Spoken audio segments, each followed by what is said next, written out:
Salatullah salamu. Assalamualaikum warahmatullahi wabarakatuh.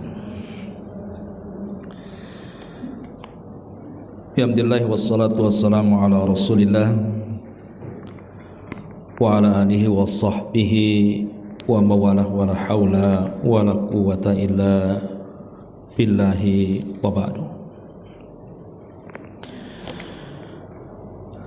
Alhamdulillah, di pagi ini kita akan mengkaji kitab baru karena kitab Al-Kabair, dosa-dosa besar karya Al-Dhahabi sudah rampung, dan sesuai permintaan jamaah sekalian bahwa kajian di pagi ini kita akan membahas satu kitab tentang Minhaj Al-Firqatin Najiyati wa Ta'ifatil Mansurah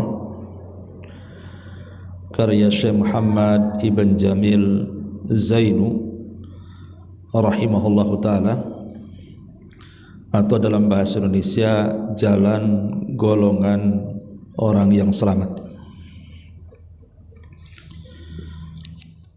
Tentu menarik kitab ini kita kaji karena kitab ini isinya menjelaskan tentang kaidah-kaidah ahli sunnah wal jamaah di dalam beragama.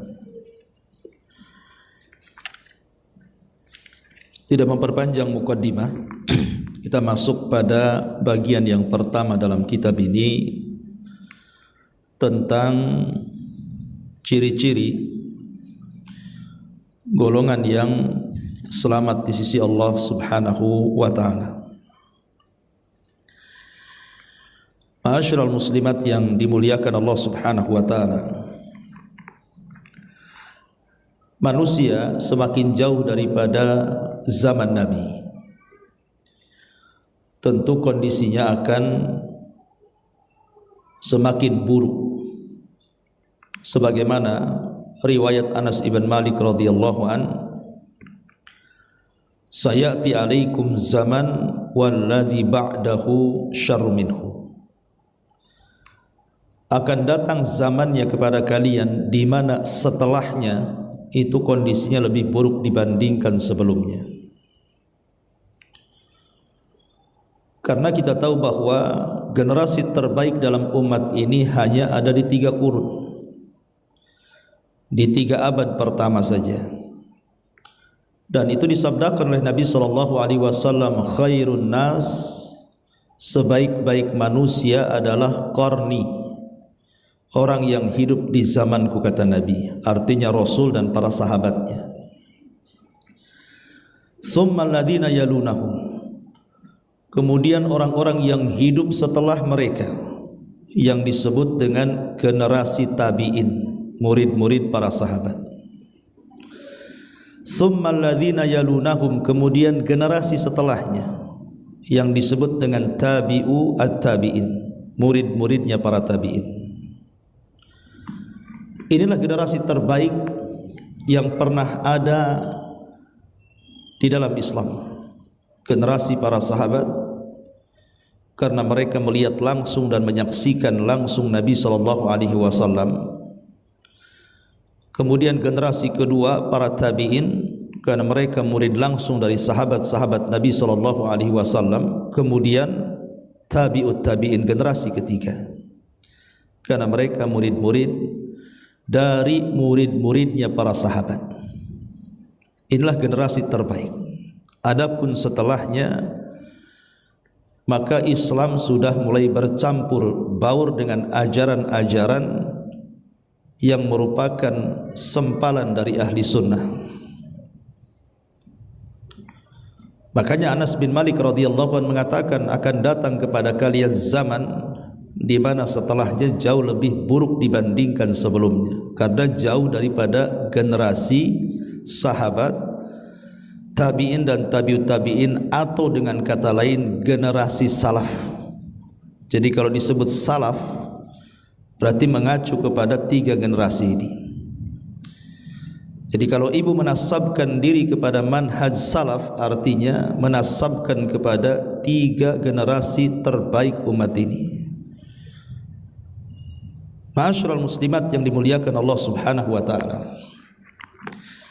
14 abad yang silam, Nabi SAW sudah memprediksi tentang perpecahan umat. Kata Nabi SAW, orang-orang Yahudi akan terpecah menjadi 71 pecahan. Kemudian orang-orang Nasrani akan terpecah menjadi 72 pecahan. Kemudian kata Nabi SAW, sataftariku hadhil ummah, maka umat ini, maksudnya umat Nabi, sataftariku ala 73 firqatan, akan terpecah menjadi 73 pecahan. Kemudian di ujung hadis Nabi SAW mengatakan, kulluhum finnar illa wahidatan, yang 72 terancam dengan neraka. Mereka tidak dimasukkan ke dalam neraka, maksudnya terancam dengan neraka. Ya bisa masuk neraka, bisa tidak, kecuali 1 kelompok.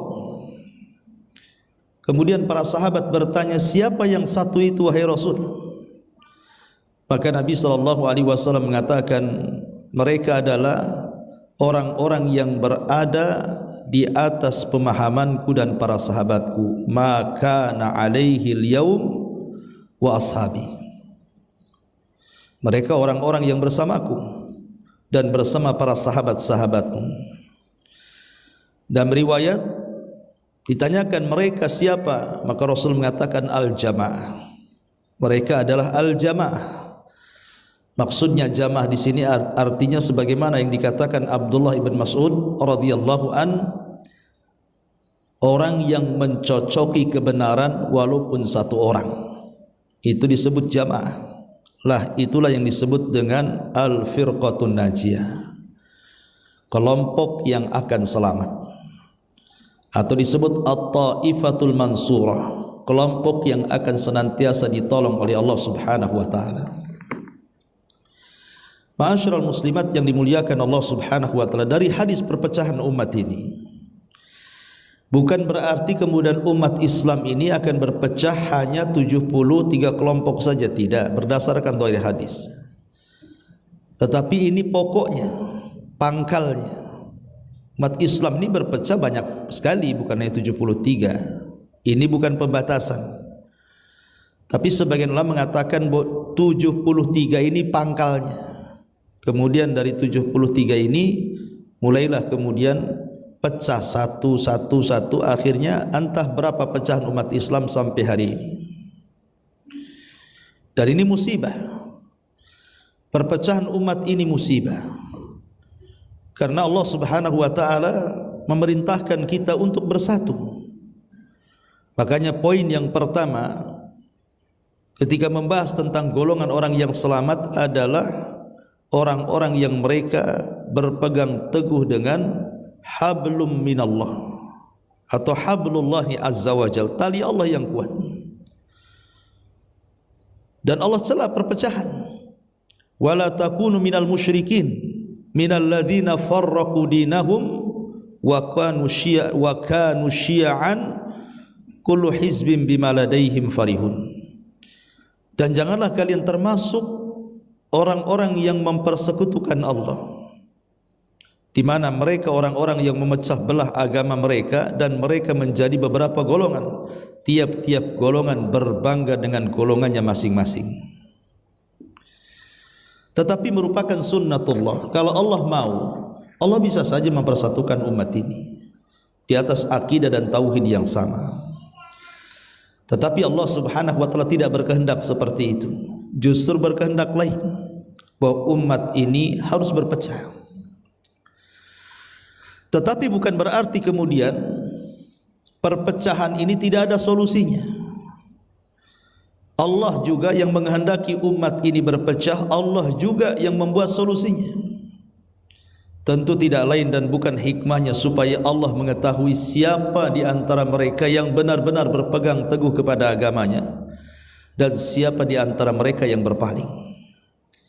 Siapa di antara mereka yang tetap mencari kebenaran dan siapa di antara mereka yang mencari kebatilan. Makanya Nabi SAW di dalam hadis yang panjang, hadis Irbad bin Sariyah radhiyallahu anhu tercantum dalam kitab Arba'in Nawawi, Nabi SAW mengatakan, usikum bitaqwallah was-sam'i wat-ta'ah wa in ta'ammara 'alaikum 'abdun habashi fa innahu man ya'ish minkum fasayara ikhtilafan katsira fa 'alaikum bisunnati wa sunnatil khulafa'ir rasyidin al mahdiyyin tamassaku biha wa 'addu 'alaiha bin nawajid.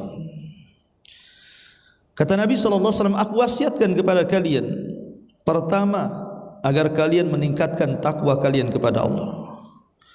Yang kedua, agar kalian jangan memberontak kepada penguasa kalian, dengar dan taat kepada mereka, walaupun yang memimpin kalian seorang budak yang tidak layak menjadi pemimpin, budak Habasyi.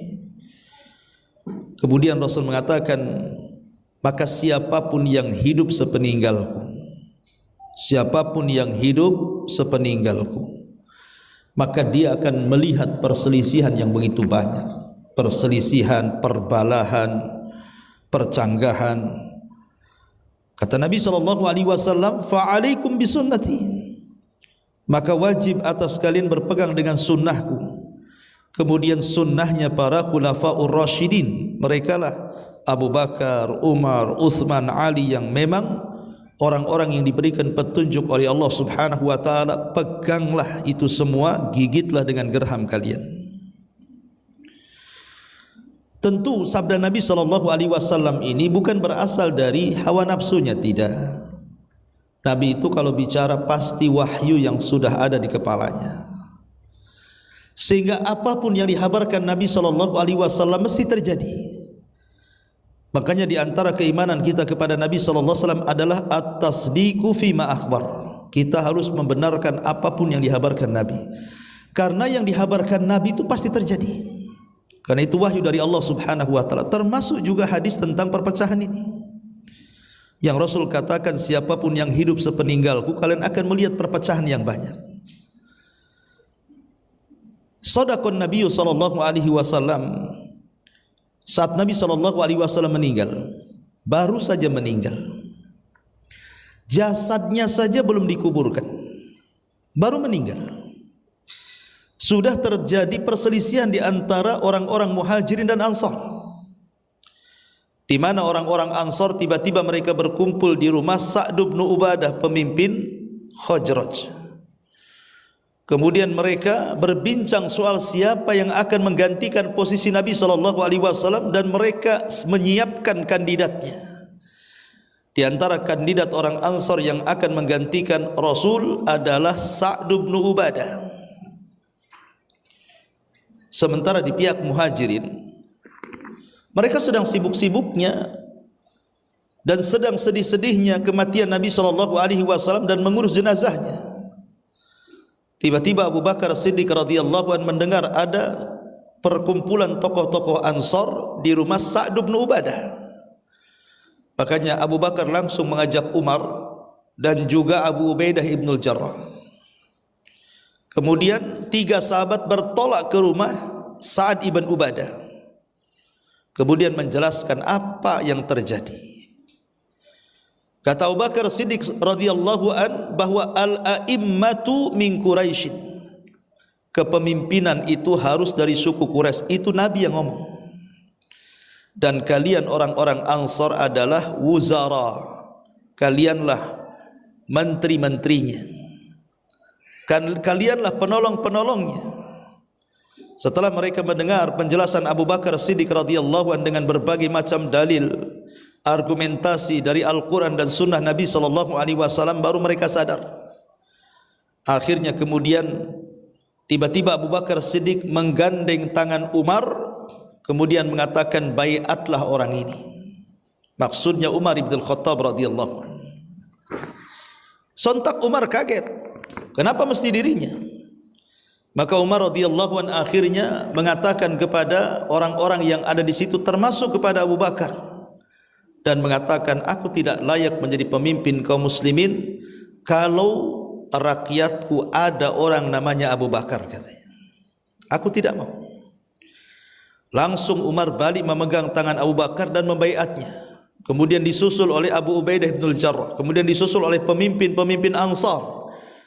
Kemudian baru setelah baiat khusus, mereka pun melakukan baiat umum kepada seluruh kaum muslimin.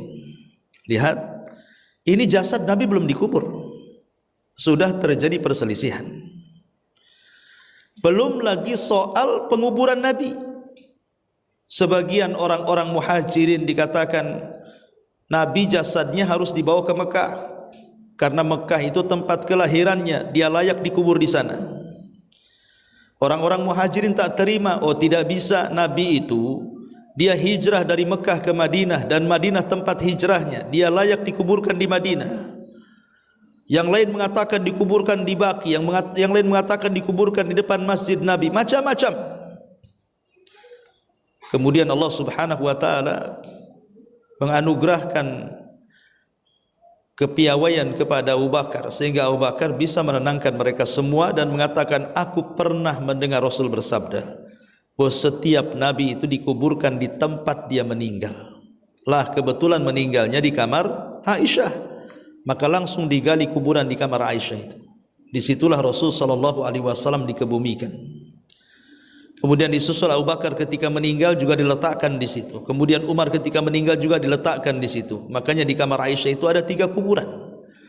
Kuburan Nabi, kuburan Abu Bakar, dan kuburan Umar ibn Khattab radhiyallahu anhu. Ma'asyiral muslimat yang dimuliakan Allah Subhanahu wa taala. Ini jasad Nabi sallallahu alaihi wasallam belum dikubur. Sudah sibuk gitu ya para sahabat berselisih sana sini. Belum lagi setelah Nabi sallallahu alaihi wasallam betul-betul dikuburkan, jasad Nabi sallallahu alaihi wasallam dikuburkan, kemudian terjadi pembaiatan Abu Bakar Siddiq radhiyallahu anhu. Apa yang terjadi? Terjadi pemurtatan besar-besaran. Di zaman Abu Bakar itu terjadi pemurtatan besar-besaran. Ya tentu banyak faktor. Karena di akhir-akhir hayat Nabi saja sudah mulai banyak nabi-nabi palsu. Di sana ada Musailamah al-Kadzdzab sudah muncul.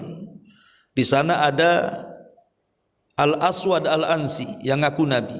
Di sana ada Tulaihah bintul Asadi. Kemudian juga di sana ada Saja.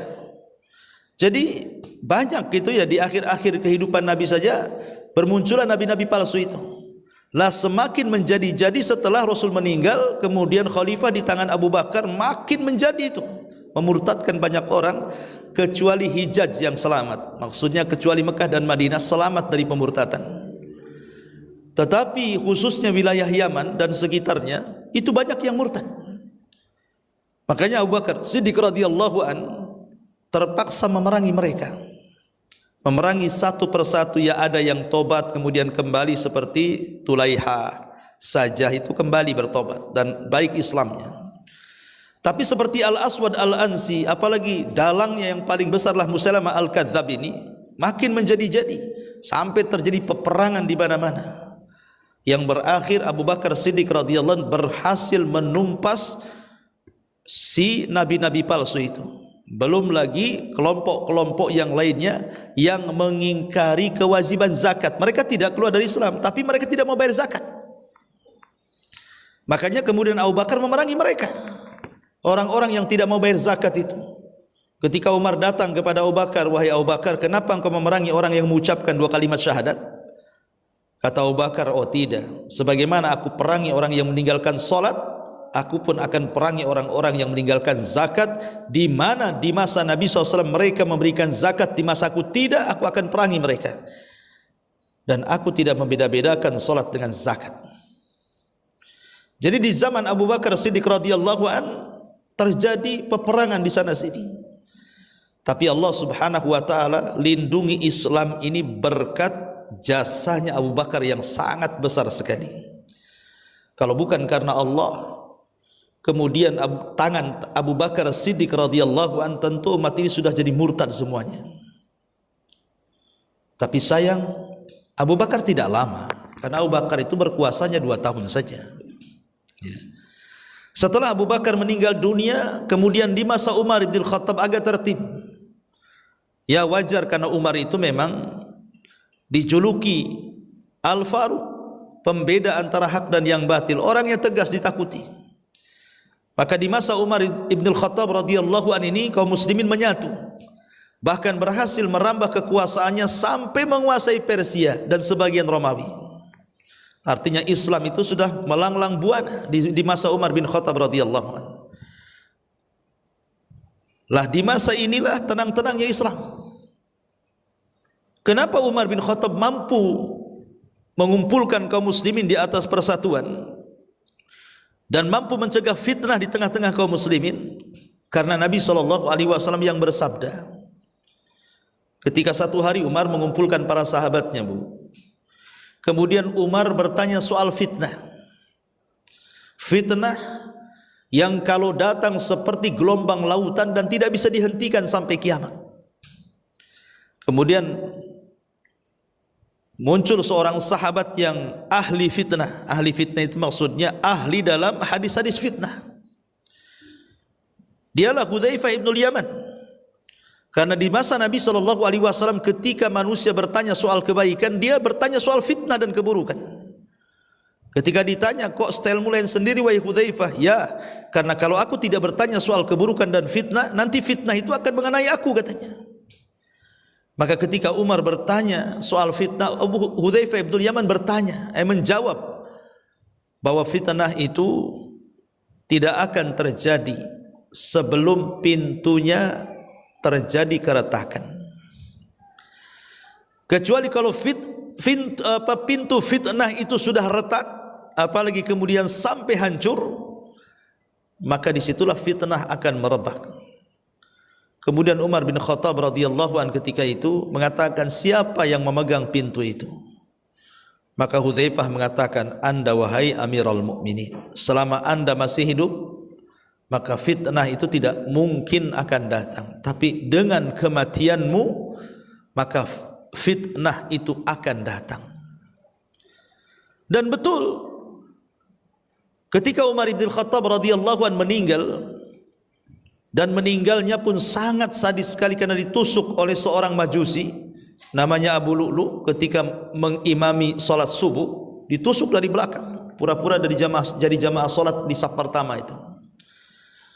Sampai beberapa tusukan tuh. Dengan sebab itulah kematian Umar bin Khattab radhiyallahu an, karena ditusuk oleh Abu Lu'lu, seorang majusi yang benci kepada Umar karena Umar berhasil menguasai Persia. Jadi satu Persia ini sangat dendam dengan Umar, ingin membunuhnya, dan Allah kabulkan. Rupanya dia bisa membunuh Umar bin Khattab radhiyallahu an dengan cara yang sangat sadis sekali. Sampai Umar itu ketika sakit parah setelah ditusuk, dokter berusaha memasukkan obat, tetapi tidak bisa masuk ke dalam badannya, malah keluar dari bekas tusukannya. Sehingga dokter mengatakan Umar tidak akan selamat. Betul, akhirnya Umar radhiyallahu an pun tidak selamat. Saat sakaratul maut, dia panggil anaknya Abdullah ibn Umar dan mengatakan, wahai Ibnu Umar, siapa yang membunuhku? Maka kata Ibnu Umar, budaknya Mughirah. Langsung dia bertahmid, alhamdulillah, katanya. Kenapa Umar mengatakan alhamdulillah? Karena Umar tahu bahwa doa selama ini dikabulkan oleh Allah Subhanahu wa taala. Apa doanya Umar? Ya Allah, wafatkan aku dalam kondisi syahid di negeri tempat hijrah Nabi. Itu keinginan Umar itu dalam setiap doanya. Ya Allah, wafatkan aku dalam kondisi syahid di negeri tempat hijrah Nabi. Padahal secara logika, siapa yang berani menyerang Madinah? Sementara Islam di zaman Umar itu jaya-jayanya sampai menguasai Persia dan sebagian Romawi. Siapa, pasukan mana yang akan datang ke Madinah menyerbu Madinah itu? Enggak ada berani. Artinya tidak mungkin Umar itu mati syahid kalau dia masih tetap di Madinah, kecuali kalau dia mau nyebrang ke daerah-daerah lain dalam rangka membuka kota-kota, ya. Tapi dia minta mati syahid itu di negeri tempat hijrah nabinya, Madinah. Tetapi doa itu Bu, ini faedahnya Bu ya, boleh jadi mungkin doa itu mustahil bagi kita Allah mengabulkannya, tapi bagi Allah tidak ada yang mustahil, semua menjadi mungkin. Rupanya doa Umar itu dikabulkan oleh Allah. Syahidnya dengan cara apa? Ditusuk oleh orang yang tidak pernah sholat walaupun satu sujud, karena agamanya Majusi, Abu Lulu al-Majusi. Makanya Umar mengatakan, Alhamdulillah alladzi qatalani lam yasjud lillahi walau kana sajdah. Segala puja dan puji hanya milik Allah. Orang yang menusukku adalah orang yang tidak pernah sujud satu kali. Dialah Abu Lulu al-Majusi yang sayang kuburannya justru dielu-elukan dan dibangga-banggakan oleh orang Syiah. Bayangkan, padahal dia membunuh Umar, tapi kuburannya dibanggakan orang Syiah dan disebut pahlawan oleh mereka. Naudzubillah. Lah setelah Umar bin Khattab radhiyallahu anhu betul-betul meninggal dunia, disinilah mulai terbukanya fitnah. Terbukanya fitnah. Di mana di masa Utsman ibn Affan itu terjadi pemberontakan besar-besaran yang dilakukan anak-anak muda Kufah, anak-anak Basrah, anak-anak muda dari Mesir dan beberapa daerah. Karena ketika itu ada orang Yahudi pura-pura masuk Islam, namanya Abdullah ibn Saba, pura-pura masuk Islam. Lah Abdullah ibn Saba ini dia pura-pura masuk Islam, kemudian membuat kegaduhan di Mekah dan Madinah, membuat berita-berita hoax tentang Utsman, mengkritik pemerintahannya Utsman.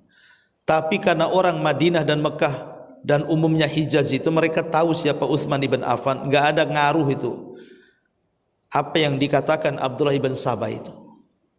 Karena provokasi dia tidak mempengaruhi penduduk Hijaz, makanya kemudian Abdullah ibn Saba mulai hijrah. Hijrah ke Mesir, hijrah ke Irak, hijrah ke Syam, hijrah ke Basrah, ke tempat-tempat gitu yang jauh daripada ibu kota, di mana mereka banyak orang-orang yang baru masuk Islam. Disitulah kemudian Abdullah ibn Saba berhasil mempengaruhi orang-orang. Akhirnya 5.000 berkumpul anak-anak muda dari berbagai macam daerah di luar Hijaz, bergerak di musim haji ke Madinah. Kemudian di saat kosong-kosongnya Madinah, karena tentara kan mereka kebanyakan ada di Syam, di bawah kepemimpinan Muawiyah bin Abi Sufyan, dan sebagian tentara yang lainnya sedang melaksanakan haji, sehingga Madinah itu kosong, enggak ada tentara. Ketika datang 5.000 anak muda mencekam Madinah itu, tidak ada orang berani keluar. Kemudian mengurung Utsman di istana dan mengepungnya. Singkat cerita, akhirnya terjadilah pembunuhan sadis Utsman ibn Affan di tangan kelompok Sabaiyah, pengasasnya Abdullah ibn Saba. Inilah fitnah yang diisyaratkan Hudzaifah. Setelah Umar meninggal, maka akan terjadi fitnah besar. Fitnah yang datangnya seperti gelombang lautan dan tidak bisa dihentikan sampai kiamat. Fitnah perpecahan yang berakhir dengan saling bunuh-bunuhan sesama saudara. Kalau di masa Rasul, Abu Bakar, Umar, ya perang-perang betul antara orang Islam melawan orang kafir, seperti Israel dengan Palestina kan itu ya, jelas gitu ya musuhnya. Tapi di masa Umar meninggal dunia, kemudian khalifah ke tangan Utsman, apalagi di zaman Ali, wah itu peperangan terus-terusan. Di zaman Ali itu makanya kalau kita menceritakan biografi Ali bin Abi Thalib, itu asik perang-perang aja itu isinya tuh. Mulai dari perang melawan Muawiyah di Siffin, kemudian juga perang melawan kubu Aisyah, Talha dan Zubair, kemudian perang melawan orang-orang Khawarij di Nahrawan, dan perang-perang yang lainnya. Jadi biografi Ali itu hanya dipenuhi dengan peperangan dan peperangan saja. Dan itu menunjukkan perpecahan kaum muslimin di mana-mana. Saudara dengan saudaranya saling membunuh. Dan itu akan berlaku sampai hari ini, bahkan sampai kiamat dibangkitkan. Shadaqa Rasulullah, perpecahan ini akan ada dan tetap ada. Bahkan satu keluarga Kadang-kadang pemahamannya beda, yang satu pemahamannya A, yang satu pemahaman B, yang satu pemahaman C. Itu tidak akur ABC itu, Bu. Enggak seperti kecap gitu ya. Jadi ini saling kadang-kadang menyesatkan, mengkafirkan, membid'ahkan, macam-macam kan. Satu keluarga tuh. Belum satu jamaah kadang-kadang sama-sama mendakwahkan sunnah. Kadang-kadang satu jemaah lain karena terdoktrin dengan ustadznya udah ngomong tuh, jangan ngaji sama si ustadz si Anu katanya. Lah itu sama-sama ustadz sunnah. Jangan ngaji sama si Anu katanya. Kenapa? Itu ngajinya enggak pakai kitab itu katanya. Jadi macam-macam kadang-kadang ada orang-orang yang kemudian mulai memecah belah. Lah setan ini, Bu, seperti yang disabdakan Nabi SAW. Inna syaitan qad ya'isa an yu'bad fi jaziratil Arab. Setan itu sudah bosan, putus asa, sudah tidak bisa lagi berbuat apa-apa ketika dia tidak bisa menjadi berhala lagi yang disembah oleh orang-orang Arab. Kenapa? Karena orang Arab ketika itu sudah masuk Islam, tidak ada lagi penyembah berhala. Tidak mungkin kayak kita ini menyembah berhala, tidak mungkin. Artinya setan putus asa kalau mamanya menyuruh kita menyembah berhala, Lata, Uzza, Manat, Khubal. Karena orang dapat hidayah tidak mungkin juga balik kepada kekafiran, kesyirikan kan. Tapi setan itu pandai, dia ada senjata. Apa senjatanya? Senjatanya at-tahris. Bagaimana membuat kekacauan di tengah-tengah kaum muslimin. Saling menyesatkan satu yang lainnya. Bahkan satu jamaah saja saling menyalahkan. Hanya gara-gara urusan hasad kadang-kadang. Masalah sepele, kadang-kadang kajian umahat saja, kajian umahat tuh, Bu, itu jemaahnya itu ada blok-blok macam-macam tuh, ada blok Asia, ada blok apa lagi itu, Rusia, ada blok macam-macam. Itu satu pengajian tuh umahatnya, karena saya dengar juga tuh kan, ada beberapa pengajian itu, kajian umahat itu, kalau sudah masuk, Bu, itu halakonya sendiri-sendiri, Bu. Di pojok lain ini kelompoknya Umi Anu katanya. Pojok depan lain lagi, ini Umi Anu lagi katanya. Kadang-kadang seperti itu terjadi. Lah ini terjadi kok bisa kayak gini. Yang lebih parahnya ini kadang-kadang perpecahannya itu hanya gara-gara senioritas, Bu. Karena saya sudah lama, gitu ya. Jadi dia berkumpul dengan yang lama-lama. Yang baru ya mojok dengan yang barunya. Yang baru datang pulang, Bu, malas, gak ada kelompoknya. Ya. Seperti ada satu kisah, ada seorang ustadz di Batam ini curhat sama saya. Ustadz bisa curhat ya. Ustadz kok curhat sama ustadz? Anda bilang kan. Biasanya santri curhat sama ustadz. Yalah ustadz, ada apa katanya. Gini ustadz, saya ini punya kawan, dia baik, udah mulai hijrah. Dulu sibuk dengan dunia katanya kan. Sekarang saya dakwai, saya pengaruhilah dia. Akhirnya maulah dia ngaji. Alhamdulillah. Jadi saya sarankanlah kamu ngaji. Alhamdulillah di Batam ini ada tempat-tempat, di sana ada, ini ustadznya, di sini ada, ini ustadznya, ini jadwalnya, ini harinya. Disebutkan semuanya. Tinggal milih gitu kan. Jadi dia cari yang paling dekatlah dengan daerah dia. Berangkatlah akhirnya di antara suaminya. Namanya orang baru hijrah, Bu. Ya dia pun belum paham tentang hukum pakaian. Ya mungkin masih pakai jilbab biasa, belum tertutup semuanya. Tapi kan hidayah sunnah sudah ada. Artinya kan mukaddimahnya sudah bagus. Dia mau hijrah. Masuk dia ke pengajian di situ. Rupanya dicuekin, Bu. Dicuekin. Dia duduk sendiri di pojok. Karena seragamnya beda, Bu. Yang lain hitam-hitam semuanya, cadarnya macam-macam gitu ya. Kemudian yang baru ini dia mojok karena nggak disapa, nggak disalam, nggak diajak gitu kan. Jadi yang lain sibuk-sibuk sendiri, itu dia datang sendiri. Yang lebih parah lagi, ini lebih parah lagi ya. Habis kajian didatangilah sama umat itu.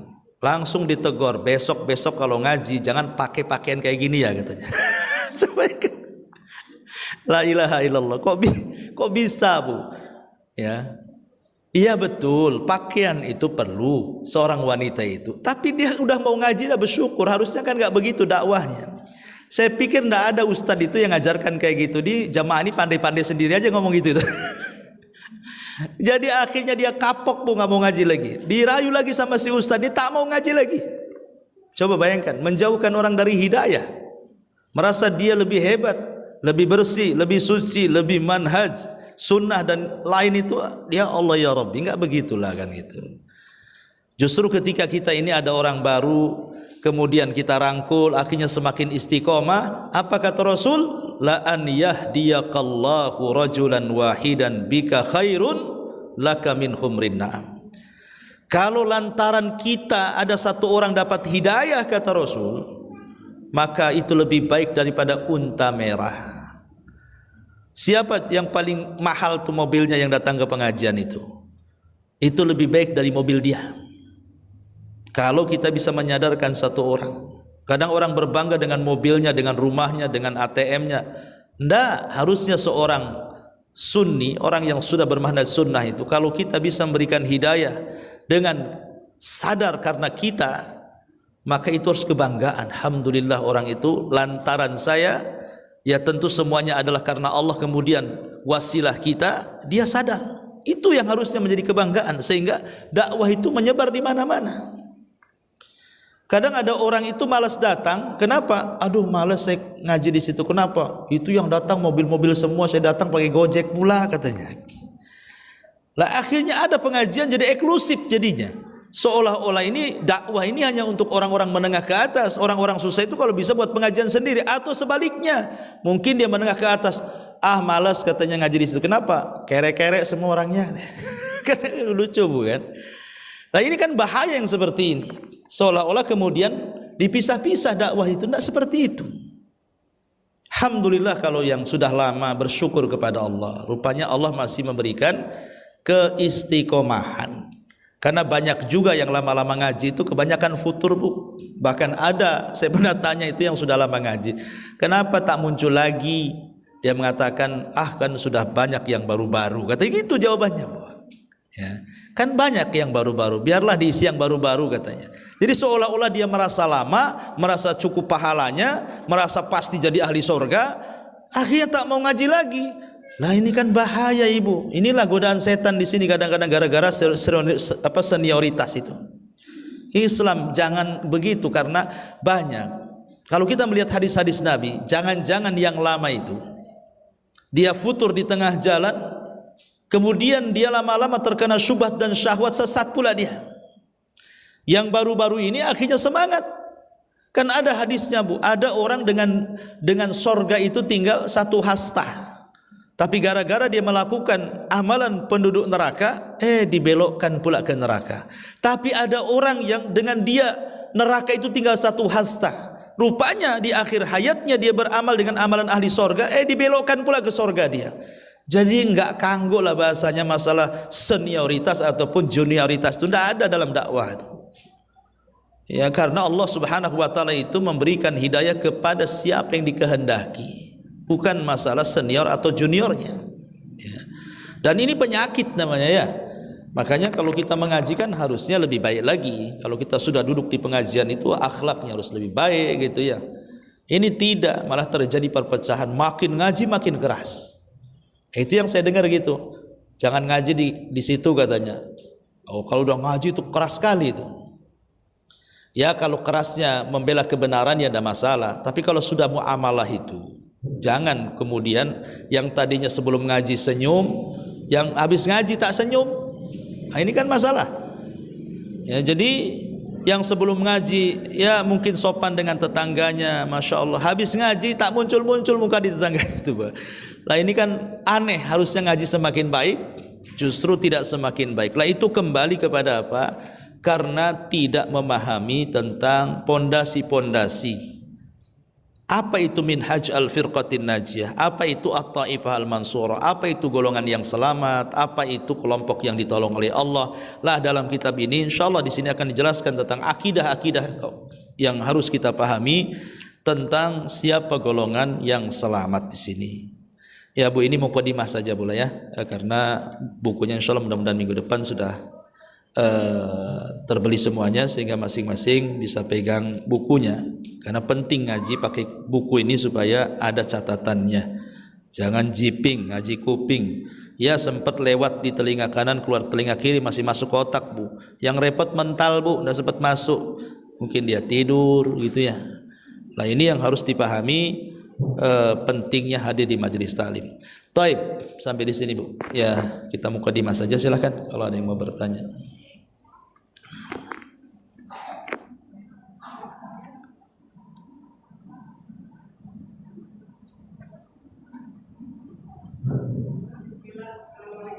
Waalaikumsalam.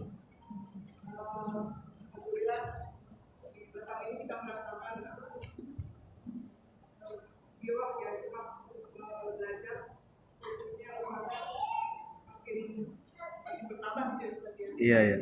Dan makin banyak kegiatan ini alhamdulillah diadakan kajian-kajian.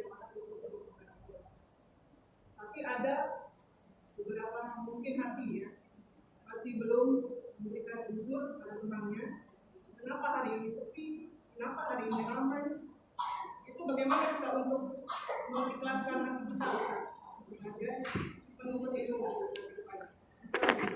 Iya, alhamdulillah. Ya itu kan sebenarnya hadir dan tidaknya di majelis taklim itu kan tergantung hati. Kata Abdullah bin Mas'ud radhiyallahu an, terkadang hati manusia itu ada iqbal, ada idbar. Ada waktunya iqbal, semangat dia datang ke semua kajian. Ada waktunya idbar, futur dia. Lah, sebab-sebab futur ini kan banyak, Bu.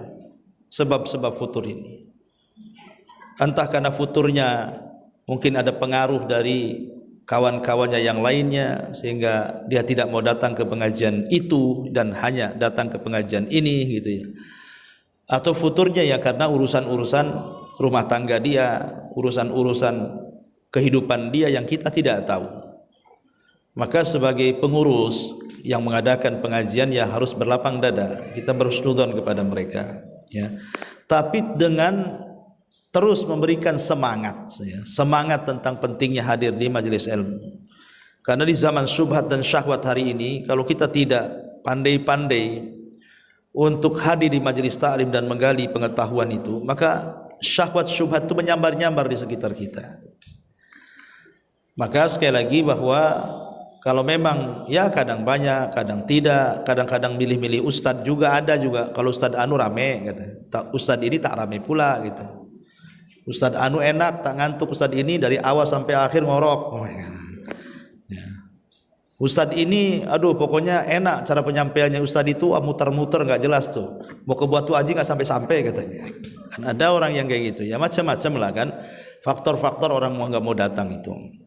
Tapi yang jelas bahwa para ulama dulu itu terkadang duduk di majelis taklim itu bukan hanya mencari pengetahuan, bukan hanya yang dikejar ilmu, tidak. Bahkan ada yang tidak mengejar ilmu. Mereka hadir itu hanya ingin mencari adab saja di situ, mencari adab saja dan mencari berkah. Ya, duduk di majelis taklim itu hanya mencari berkah saja, supaya dapat pahala, didoakan para malaikat, didoakan semua hewan-hewan bertasbih untuk kita dan segudang keutamaan orang yang hadir di majelis taklim itu.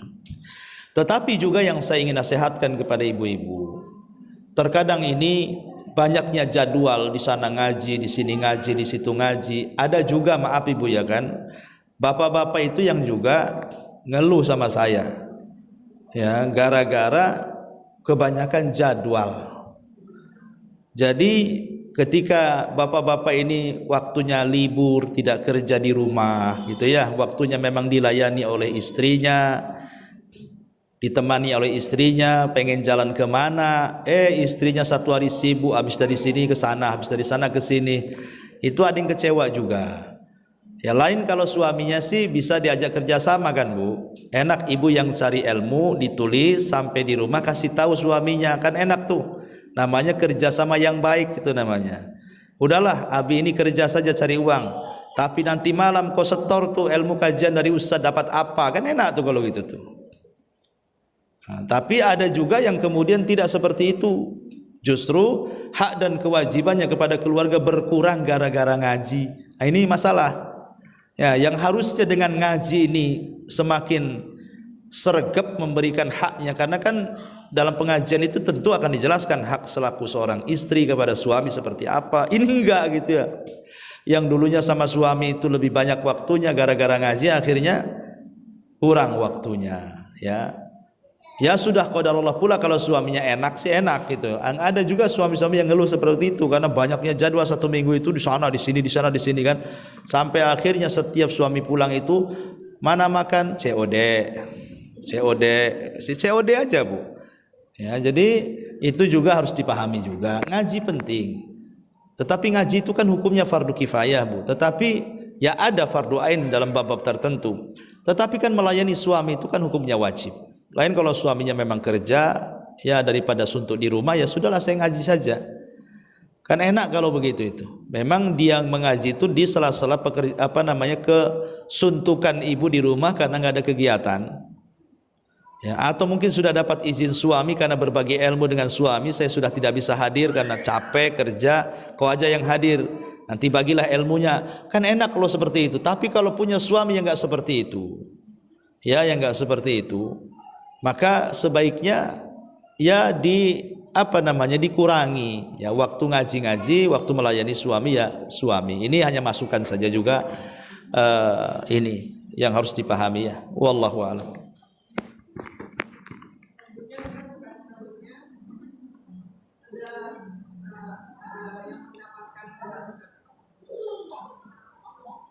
Di grup keluarga itu sudah mengatakan bahwa baca Quran atau membaca Quran dan pada dirinya itu akan mendapat syafaat ya bila dalam itu saja.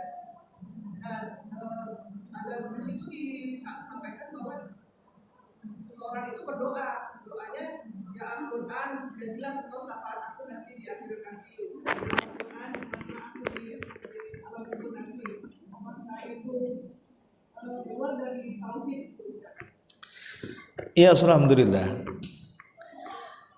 Ya, kata-kata memanggil-manggil Al-Quran untuk menyelamatkan dia. Ya sebenarnya sih Al-Quran itu kalamullah. Memang dia adalah ucapan dan firman Allah Azza wa Jalla. Artinya Quran itu bukan makhluk. Al-Quran itu ya Allah itu sendiri. Tetapi kan dalam doa itu tidak pernah diajarkan memanggil-manggil Quran. Setiap doa yang diajarkan Al-Quran dan Sunnah itu mesti menggunakan Allahumma ya Allah, Rabbana ya Rabb kami. Nggak ada ya Al-Quran, ya Al-Quran, nggak ada. Ya justru kalau dia memanggil-manggil Al-Quran ini dari mana? Jelas-jelas Quran juga, di dalam Quran itu sendiri kita diajarkan cara memanggil yang benar kepada Allah Subhanahu wa taala. Ya katakan ya Allah kalau kita tidak bisa bahasa Arabnya, ya Rabb, kan itu ya. Itu yang benar, atau memanggil-manggil nama-nama Allah. Karena Quran itu bukan nama Allah. Quran itu artinya sesuatu yang dibaca atau yang ditulis, itu arti Quran itu. Kalau yang dipanggil nama-nama Allah benar, namanya ya Rahman, ya Rahim, ya Malik, ya Kudus, itu benar. Nah, Al-Quran itu bukan nama-nama Allah. Dia memang kalamullah tapi bukan nama Allah. Bukan, tidak ada nama Allah namanya Quran, itu tidak ada. Ya, jadi jangan memanggil-manggil yang bukan namanya. Ibu kalau manggil saya Ustadz Udin, kira-kira saya nengok enggak, Bu? Ya enggak lah, saya kan bukan namanya Udin. Lain kalau ibu panggil Ustadz Abu Mero, pasti saya akan nengok kan itu. Lah itu sama juga lah, ibu memanggil yang bukan namanya, ini gimana ceritanya kan itu ya. Jadi panggillah namanya. Allah itu sudah punya 99 nama. Panggil namanya kalau kita berdoa kepada Allah Azza wa Jalla itu. Ya. Bahkan ya, walaupun sebenarnya contoh namanya ad-dar wan nafi' yang mencegah madarat atau yang memberikan manfaat. Siapa Allah kan, Bu? Tapi kan tidak ada nama Allah namanya ad-dar an-nafi, enggak ada. Ya, Abdul Dar, Abdul Nafi, enggak ada. Walaupun kandungan isinya benar gitu. Memang tidak ada yang bisa memberikan madarat kecuali Allah. Tapi itu bukan nama Allah. Maka nggak bisa juga kita panggil-panggil yang bukan namanya. Ya, jadi itu harus dipahami. Dan saya lihat juga para umahat nih kadang-kadang ya, kalau bicara soal Quran, sekarang kan marak itu juga ada kajian-kajian tahsin, kajian-kajian tajwid. Itu kan bagus, Bu. Ya, bagus untuk memperbaiki bacaan kita saat membaca Quran. Untuk memperbaiki panjang pendeknya saat membaca Quran, untuk memperbaiki makharijul hurufnya saat membaca Quran. Tapi celakanya dia sibuk ikut kajian tajwid, kajian tahsin, memperbaiki bacaan, tapi tidak pernah baca Quran dia di rumahnya, Bu. Loh, jadi ibu hadir di majelis itu untuk apa tujuannya gitu? Kalau tujuannya ibu itu ditahsin karena ibu mungkin sering ngaji di rumah, kadang-kadang tidak tahu apa yang dibaca, akhirnya ikut kajian tahsin supaya bacaan Qur'annya benar. Ini ada orang-orang ummahat itu sibuk dia mempelajari tajwid, tahsin bacaannya, tapi di rumah tidak pernah baca Quran. Kata Sufyan Ats-Tsauri, "Man ta'allamal Qur'an wa lam yaqra'al Qur'an fahuwa minal jafa." Siapa yang mempelajari Quran, tajwid, tahsinnya tapi tak mau baca Quran, itu hatinya keras tuh namanya. Ya, karena dia tidak tahu tujuannya loh. Tujuannya tahsin itu apa? Kan biar sering baca Quran di rumah, jadi bacaannya benar, kan gitu maksudnya. Ya, lebih daripada itu, para ulama mengatakan fahmul hudud khairun min fahmil huruf, kan itu ya. Mempelajari batasan-batasan hukum-hukum dalam Quran itu, atau dengan kata lain tafsirnya, itu lebih baik dibandingkan hanya mempelajari huruf-huruf dalam Quran, tajwidnya, tahsinnya, dan begitu seterusnya. Jadi jangan kemudian kita habiskan hanya belajar tahsin tapi lupa pula mempelajari kandungan Al-Qur'annya. Ya, dua-duanya baik, tapi sebaiknya ya semuanya kita pelajari dan kita amalkan dalam bentuk bacaan dan juga membaca atau mempelajari isi daripada kandungan Quran itu. Wallahu a'lam.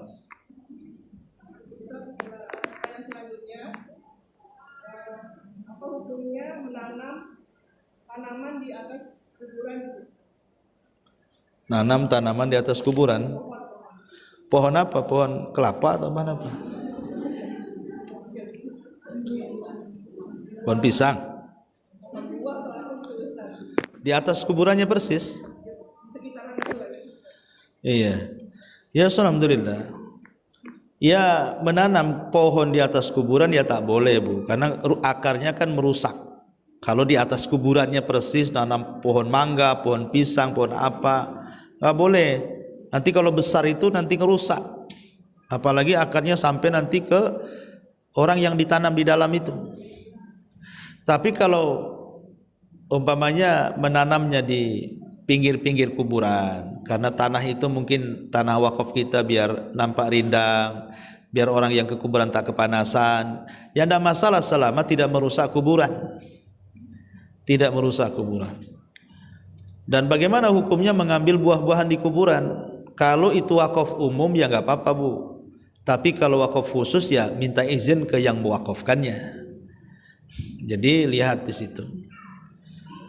Ya, kalau 1-2 buah gitu ya itu wakaf umum nggak apa-apa. Jangan pula bawa karung ibu ke situ. Ya. Jadi menanam pohon kalau tidak merusak kuburan nggak apa-apa. Wallahu a'lam. Di sini ada orang bertanya, izin Ustaz. Tapi begini, Bu, ada hadis tentang masalah ini ya, masalah kuburan tadi. Nabi pernah lewat di sebuah kuburan. Kemudian Rasul diperdengarkan 2 orang yang sedang diazab. Kemudian oleh Nabi SAW diambilkan pelepah kurma kemudian dibeset jadi 2. Kemudian Rasul menanamkan di satu kuburannya dan menanamkan di kuburan yang lainnya. Kemudian Rasul mengatakan mudah-mudahan sebelum pelepah kurma ini kering dan masih basah bisa meringankan azabnya. Hadis ini, Bu, hadis khususiyah Nabi. Ini tidak bisa dilakukan oleh kita. Karena ada orang yang kemudian mengambil hadis ini, akhirnya tadi muncullah kalau pelepah pisang kemudian ditanam nanti paling 2-3 hari dah kering. Sudahlah saya tanam pisangnya aja biar nggak kering-kering, kan gitu jadinya kan. Jadi tidak bisa dijadikan dalil hadis ini untuk menanam pohon di atas kuburan. Karena pertama ya, hadis ini khusus bagi Nabi. Yang kedua, Nabi tahu bahwa orang yang di kuburan sedang disiksa. Loh, kita tidak tahu. Emang ibu nanam itu tahu yang di kuburan lagi disiksa? Itu suudon, Bu, namanya. Bisa saja yang di kuburan itu lebih nikmat pula daripada kita kehidupannya, sedang dapat nikmat kubur. Wallahu alam, kita tidak tahu. Ya, jadi itu khususnya Nabi. Tidak kita lakukan. Kemudian yang di sini mana yang lebih utama jika sudah datang waktu nuntut ilmu kajian dalam atau nunda sesaat untuk sholat duha yang akhirnya telat kajiannya? Iya. Ya ibu sholat duha di pengajian aja, dapat dua-duanya. Sholat duha kan paling sedikit bisa dilakukan 2 rakaat, bisa 4 rakaat, dan paling banyak ada yang mengatakan 8, ada yang mengatakan 12 rakaat kan itu. Sekarang hukumnya gimana kalau seandainya memang ibu sudah terbiasa sholat duha? Ya kalau memang ada pengajian kan sholat duha itu panjang waktunya Bu, mulai dari terbit matahari meninggi 1 tombak sampai waktu zuhur. Kalau pengajiannya jam 10 sampai jam 11 1 jam saja, ya ibu bisa lakukan duha setelah kajian. Itu lebih afdol lagi Bu, karena waktu sholat duha yang paling afdol itu ketika anak unta berlarian karena kepanasan, dan itu jam-jam 10, 11, 12 itu sudah mendekati zuhur, itu panas-panasnya itu.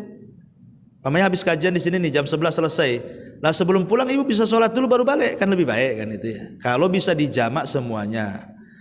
Tapi kalau memang tidak bisa dijamak semuanya, ya karena sudah kebiasaan, ya itu kembali kepada ibu. Kalau ibu sudah terbiasa sholat duha, sayang kalau ditinggalkan kan itu ya. Ya sholat duha saja, nanti kalaupun telat di pengajian, nanti tanya kepada kawannya tulisan-tulisannya apa sih yang disampaikan Ustaz tadi itu.